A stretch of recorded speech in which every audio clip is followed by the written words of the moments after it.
आम इंतखाबात 2024 कागजात नामजदगी जमा करवाने का आज दूसरा रोज़ है। जिन उम्मीदवारों की जानिब से कल कागजात नामजदगी हासिल किए गए आर ओ ऑफिस से, आज वो तमाम उम्मीदवार आर ओ ऑफिस में अपने जो कागजात नामजदगियाँ हैं वो जमा करवाएंगे। अब तक के शेड्यूल के मुताबिक साबिक मेंबर सूबाई असम्बली PP 218 मुस्लिम लीग नून के जो सलमान नईम हैं वो भी आज कागजात नामजदगी जो है वो जमा करवाएंगे।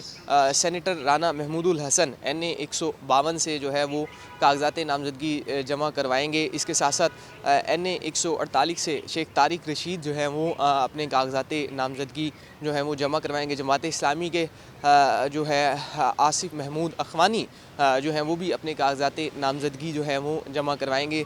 सबीन गुल साबिक MP उनकी जानिब से भी आज कागजात नामजदगी जो है वो जमा कराए जाने का इम्कान है। इसके अलावा गुज़िश्ता रोज़ जो था यूसुफ रज़ा गिलानी की जानिब से भी कागजात नामजदगी हासिल किए गए। बैरिस्टर तैमूर मही की जानिब से भी कागजात नामजदगी जो है वो हासिल किए गए हैं।